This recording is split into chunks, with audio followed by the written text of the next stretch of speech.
Damien, vous partez au Royaume-Uni ce matin. Ouais, je suis ravi. Et regardez, on retrouve en direct notre correspondante, c'est Maëlys Septembre. Bonjour Maëlys. Alors ce matin, vous avez décidé de nous emmener en prison. Bonjour. Mais alors attention, non, ça va. Une prison qui a totalement changé de fonction. Dites-nous tout. Oui, exactement, c'est ça. La prison de Crumlin Road à Belfast. Alors, si ce nom parle aux Nord-Irlandais, eh bien, c'est parce que c'était un lieu emblématique de la période des troubles. Vous savez, le conflit nord-irlandais qui a ensanglanté l'île pendant 30 ans. De nombreux paramilitaires y ont été enfermés, sauf qu'avec la fin du conflit, eh bien, cette prison, elle a été laissée à l'abandon. Et aujourd'hui, cette prison, elle tente de s'offrir une nouvelle vie. Quoi de plus irlandais que d'y installer une distillerie?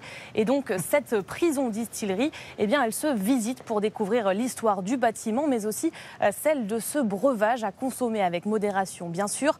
On vous explique tout dans ce reportage réalisé avec Lionel Feierstein et Charline Madini. Difficile de trouver plus austère pour l'installation d'une distillerie. Pourtant, derrière ces épais murs de granit gris, l'ancienne prison de Crumlin Road accueille désormais d'immenses alambics en cuivre. Depuis avril, au milieu de ces cellules, on y produit à nouveau le whisky de Belfast. Et cela n'a rien d'un hasard. Les murs en pierre du bâtiment et le fait qu'ils soient divisés en petites pièces, c'est un avantage pour la fabrication du whisky car nous avons besoin de petites pièces. Et puis ce bâtiment fait partie de notre histoire. Il est tellement emblématique que nous voulons en être fiers. Nous ne sommes pas les premiers distillateurs de whisky. Les prisonniers avaient l'habitude de faire leur propre bière avec des fruits fermentés, des biscuits et de la levure. En 178 ans d'existence, ces murs ont vu passer quelques 25 000 détenus, notamment des prisonniers politiques du conflit nord-irlandais qui a ensanglanté l'île pendant 30 ans. Le ministre de l'économie nord-irlandais était l'un d'entre eux. Alors au moment d'inaugurer la nouvelle distillerie, émotion et souvenirs.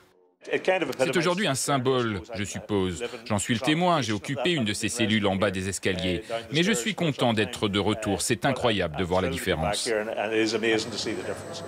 100 000 touristes sont attendus chaque année pour visiter ce lieu, emblématique de l'histoire douloureuse des Nord-Irlandais.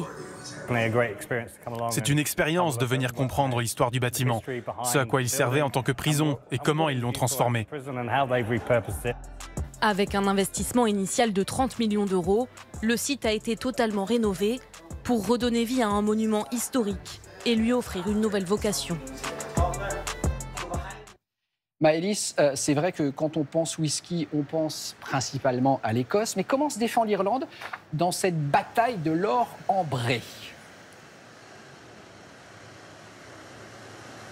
Eh bien, l'Irlande tire de plus en plus son épingle du jeu. L'industrie du whisky irlandais rapporte désormais 1 milliard d'euros par an. Alors, on est loin des 7 milliards d'euros annuels rapportés par le whisky écossais, mais c'est un secteur en pleine croissance. Alors, il faut dire que l'Irlande est considérée comme le berceau du whisky. Le pays était d'ailleurs leader du commerce mondial au 19e siècle avant de s'effondrer au 20e siècle. Résultat, il y a 10 ans, il ne restait plus que 4 distilleries sur l'île d'Emeraude. Mais depuis, le whisky irlandais revient en force, notamment porté par ses ventes en Asie et en particulier en Chine. Il y a désormais une 50aine de distilleries en Irlande. D'ailleurs, en janvier dernier, c'est bien un whisky irlandais qui a battu le record du monde du whisky le plus cher avec une bouteille qui s'est vendue 2,6 millions d'euros lors d'une vente aux enchères. Ah oui, ça fait cher du petit verre. Alors on rappelle évidemment que l'abus d'alcool est dangereux pour la santé. Merci Maëlys.